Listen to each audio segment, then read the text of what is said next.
A local mom-turned-filmmaker produces a dramatic short set in an iconic Bed-Stuy record store and starring a young actor who loves Brooklyn.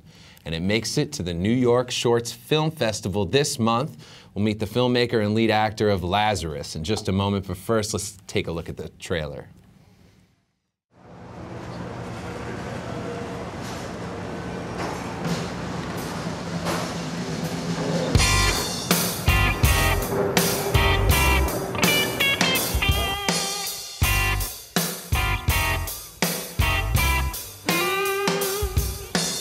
What's the name of your store? Says it right there on the sign. Records. You named your record store Records. Yo, where you get all these?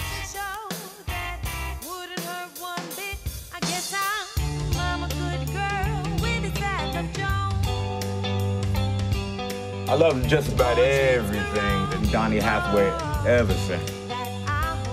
I like soft music. Yeah, you used to play that to get some, huh? Used to.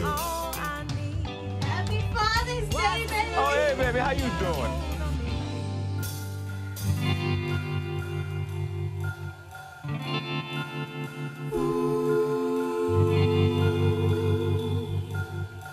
Russ, you got everything you need, young brother.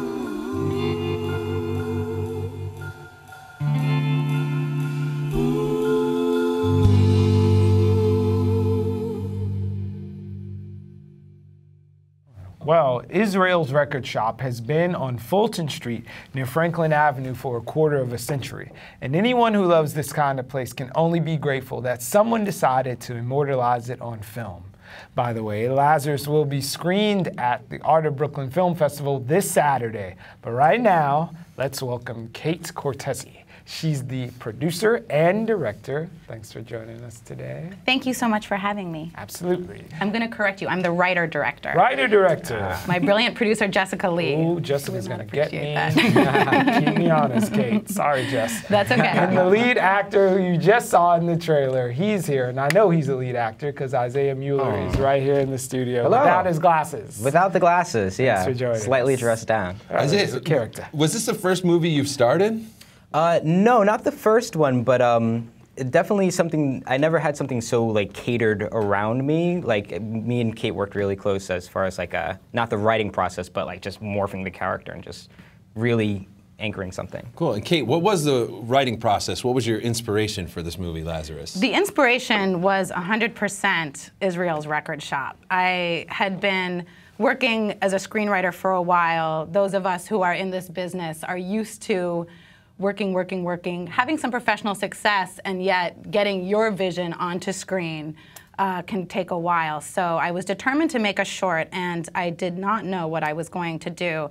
And Israel's Record Shop is something I passed on my morning commute. And he and I had a sort of nodding relationship from, you know, pedestrian to owner, who he used to sit outside his shop and play music and be very friendly and nice. And so one day I finally went into the record store when I wasn't in my typical commuting rush. I go inside and you look around and there is soul coming out of the speakers there. It is a feast for the eyes. The walls and the ceiling are covered with album covers. And I went in there and I thought, oh, I don't know what the story is. I don't know where I'm going to get the money from, but we are shooting in this store. So most stories you write and then you go location scouting. This one, we had the location before we had anything else. That's inspiring, right? It is very I would like inspiring. to say that there's a movie somewhere in these walls, Yeah. and we're going to bring that out. So you found the place. Tell us about the story and what led you to this guy. So, you know, we all have 90 to 120-minute stories in our bones. We've been watching features forever, and that's what I've been writing forever. And the 10 to 15-minute story is actually kind of hard to come up with. Yeah. And I had this epiphany that city life actually affords all of these 10-minute stories. We've all had the experience of being unexpectedly uplifted or shocked or moved by a moment with a stranger. And sometimes the interaction is very brief. Sometimes, you know, you have to help someone on the subway for 10 minutes and then you part ways and never see each other again.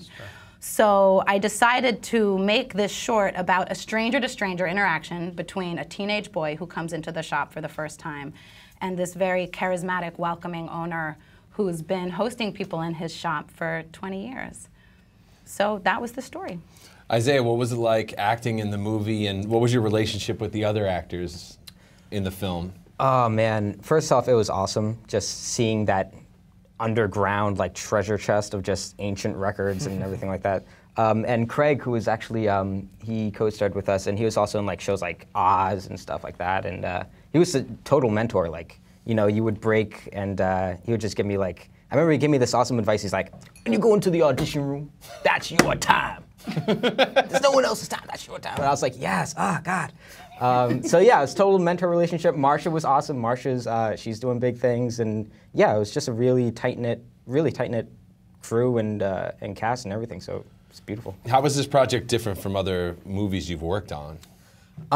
It was just, because I do a lot of like, I've done a lot of like indie stuff, and a lot of times like the set is like super hectic, because you have like the grip's not here, and then that guy's not on time, and everything's like going on at the same time. But this one was really like, as far, I know Kate might object to it, but on my end, things flowed pretty well. Yeah, it was pretty smooth. Like, given like I didn't have to do, like I just kind of like sat back, it's like, isn't my scene yet? And these guys scrambled around, but yeah, no, it was smooth, it was really nice. So Kate, Israel's is one of, unfortunately, a dying breed. And most of the time we talk about these things in this venue, like, man, you know, it's closing, or this is gone. So like, how do you feel about preserving this sort of moment? Not that they're going anywhere, but preserving these spaces and places forever, and the need to keep inspiring places in our communities. I feel the need. I feel, I think the collective lump in our throat in New York is like, oh gosh, you know, please don't change too much. You know,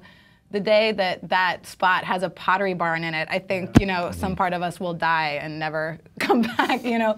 But I think that, you know, New York, the real beauty of New York is the diversity of characters here and their stories.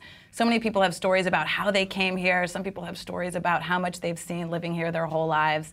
And when the institutions, those little shops, the entrepreneurs have the character of those people, it's just such a gift to all of us who come in there to buy a record, who come in there because it's too hot outside and you just want some shade. Right. You come in because you like the song that's playing and end up being surrounded by this man's kindness and his vision and his welcoming. And so I think a lot of the impulse behind making this movie and behind the attention that it's getting is because a lot of us are worried that New York is pushing those places out. So to that end, how far do you feel a film like yours can go to saving an establishment like this, so that we can ensure this isn't just a period piece? Maybe my some of these record save stores. New York City. That's clear. We're saving the rec center. I'm basically, you know, more powerful than the mayor, to just give you a straight answer. I don't know. I think that if you can create a culture of caring, like that's where it begins. If you, you know, if he has 20 more customers in the next 2 weeks because a bunch of people saw the movies, that could be a meaningful difference to him. You know, I hope it matters. I hope it changes.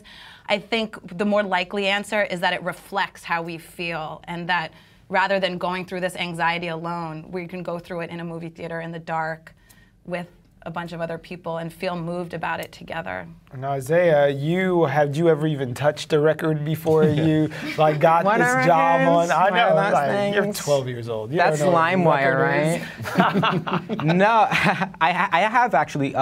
My dad was he's super into records. But I remember he had this huge collection, and when I was younger, we would just go through like all this old stuff, and he's actually a DJ. So he had like these turnstiles, and like he would put them on and play these crazy songs I never heard of. So yeah, I actually had an intimate relationship with like the whole record thing, and when I told him, he freaked out, and he was like, I gotta find this place. Gotta find this underground treasure trove. You're like, well, see the movie first. Yeah, his dad, for many reasons, is the #1 fan of this movie. He's all over Facebook with it. Well, seriously. Before Facebook, there was a Kickstarter campaign, a successful one. So tell us how to navigate the waters of, hey, I've written a screenplay, give me some money. That's it.